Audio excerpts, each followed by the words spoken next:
My sister didn't just steal the people I loved. She followed a pattern. And for years, I let it happen. That's the part that matters. At first, I thought it was coincidence. Bad luck.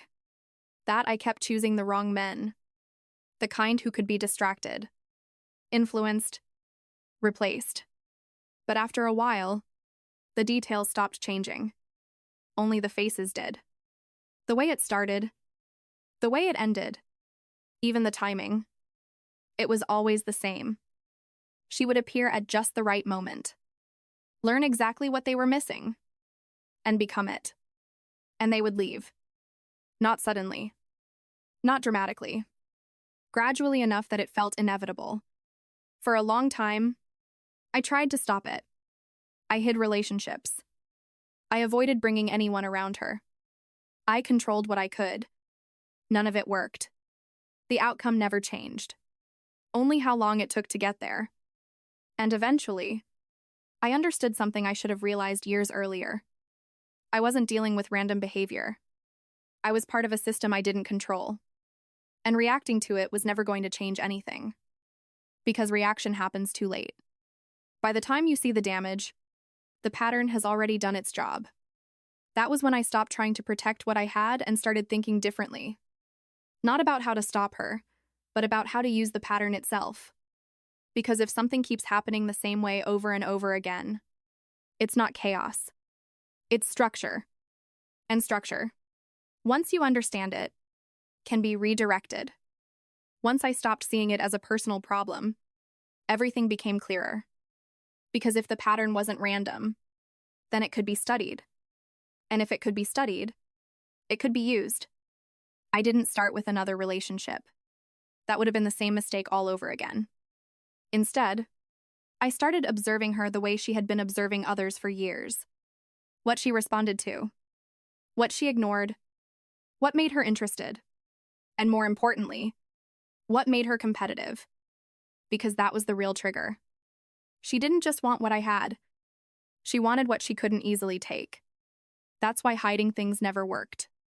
The moment something looked out of reach, she paid attention. And once she paid attention, the outcome was already set. That was when I realized something else. If I couldn't stop her from entering the pattern, I could control what she entered into. Not by forcing anything, just by choosing the variables. At work, I had access to records most people never see. Background checks, financial histories, behavioral patterns that repeat over time whether people realize it or not. And once I started looking, I found something I hadn't expected.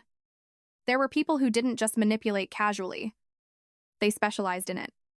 People who didn't get emotionally involved, didn't lose control, didn't deviate from their patterns. That's when I found Nicholas. On the surface, he looked exactly like the kind of man she would go after. But underneath, his pattern was different.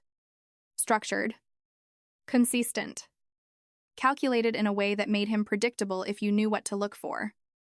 If you could study someone who kept hurting you, would you walk away or learn them well enough to turn the game around? Comment your move. And for the first time, I wasn't trying to avoid the pattern anymore. I was choosing who she would face inside it. I didn't approach Nicholas the way most people would. I didn't try to impress him. I didn't try to attract him. That would have made me predictable. And predictable people become targets. Instead, I positioned myself just outside of that. Interesting enough to notice, but not enough to pursue. Because men like him don't chase what's obvious. They evaluate what feels controlled. So I gave him access, but only in fragments. Conversations that ended before they revealed too much. Details that suggested more than they showed. Just enough to hold his attention without giving him anything to take. And once I knew he was watching, I shifted the focus. Not directly. Slowly. I mentioned my sister in passing. Nothing important. Just enough detail to create a reference point. Then I added more. Photos. Stories. Small things that, on their own, meant nothing. But together, built a profile I knew he wouldn't ignore. I wasn't introducing her to him. I was letting him discover her. Because discovery feels like choice. And choice is what people like him trust the most. At the same time, I didn't change anything about my sister. I didn't warn her. I didn't prepare her. Because preparation creates resistance. I needed her to react the way she always had. Curious. Competitive. Drawn to what felt just out of reach. By the time the idea of Nicholas existed in both of their minds, neither of them questioned how it got there. From his perspective, he had found her. From hers, she had noticed him. And from mine, everything was exactly where it needed to be. Because control at that level doesn't come from telling people what to do. It comes from making sure they believe they decided it themselves. I didn't need to push anything after that. Once both of them were in position, the pattern didn't require interference. It ran on its own. The first time they were in the same room wasn't accidental. It was timed. Controlled just enough to feel natural, not enough to raise suspicion. At her birthday dinner, I brought Nicholas with me, but I didn't introduce him in any special way. I didn't draw attention to him. I didn't need to. My sister noticed him almost immediately. Not because he was trying to stand out, but because he wasn't. That was the difference. Every man she had taken from me before had reacted to her, adjusted themselves around her presence. Nicholas didn't. He stayed focused, measured. Its elegy deliberate. His attention stayed on me just long enough to establish value, then shifted away before it became predictable. That was all it took. Because she didn't just want attention. She wanted disruption. Something that didn't respond the way it should. And Nicholas understood that instinct without ever needing to be told. He acknowledged her just enough to create interest, then pulled back. Not rejection. Not acceptance. Something in between that made her lean in.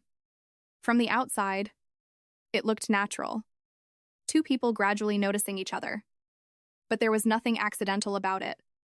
She followed the same pattern she always had, drawn toward what felt just out of reach. He followed his, engaging only when control remained in his favor. I didn't interrupt either of them. I didn't guide the interaction once it started.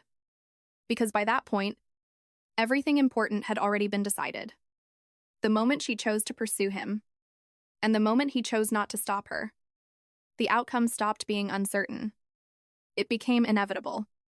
After that night, everything unfolded exactly the way it always had. Only this time, I wasn't the one losing anything. It started small. Messages that didn't mean anything on their own. Conversations that could still be explained away. Moments that felt accidental if you didn't know what you were looking at. But I did. I had watched this pattern too many times from the other side. I knew what each step led to long before it happened. My sister believed she was winning again. That she was taking something from me, just like she always had. The attention, the shift, the slow pull of someone choosing her instead.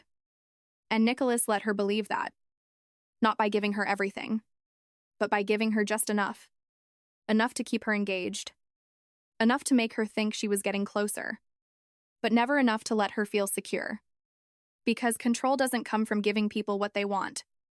It comes from keeping them just close enough to it. From his side, it looked different. He wasn't chasing her. He was evaluating her. Testing boundaries. Watching how far she would go without being given anything in return. And the further she went, the easier it became for him to predict her. That was the part neither of them understood. They weren't adapting. They were repeating.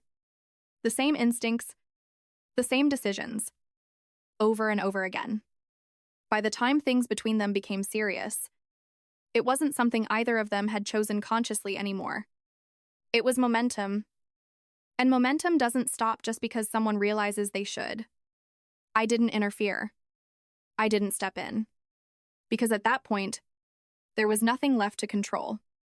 The system was already running exactly the way it was designed to. I didn't choose Nicholas because he was dangerous. I chose him because he was predictable. That was the part neither of them understood. People like him believe they're always in control. But control built on pattern can be read. And once it's read, it can be guided. The women he targeted weren't random. They followed the same structure. Competitive. Attention-driven. Drawn to what they couldn't easily secure. Just like my sister. That's why I knew exactly how he would respond the moment she became visible to him. Not because I trusted him, but because I understood him. And understanding someone like that is enough to move them without them noticing. I didn't tell him what to do. I didn't need to. I controlled the conditions. The timing. The access. The distance between interest and reward. Just enough for him to follow the path I had already seen in his past patterns. From his perspective, every decision was his. Every move felt earned. That's how control works when it's done right. It doesn't feel like control. It feels like instinct. My sister thought she was taking something from me again. Nicholas thought he was selecting his next target. Neither of them realized they were both moving inside the same structure. One built from years of watching her manipulate people, and weeks of studying him doing the same thing in a different form. They weren't adapting. They were repeating. And repetition is easy to guide once you know where it leads. By the time anything between them became real, there was nothing left for me to do. The outcome didn't depend on me anymore. It had already been set in motion long before they ever understood what was happening. I didn't destroy either of them. I just made sure they found each other. And once they did, everything that followed was exactly what they would have done anyway, just no longer at my expense. So be honest, is this justice? Or did she manipulate both sides from the start? And would you have done the same? Drop your answer below. And don't forget to like, subscribe, and turn on notifications.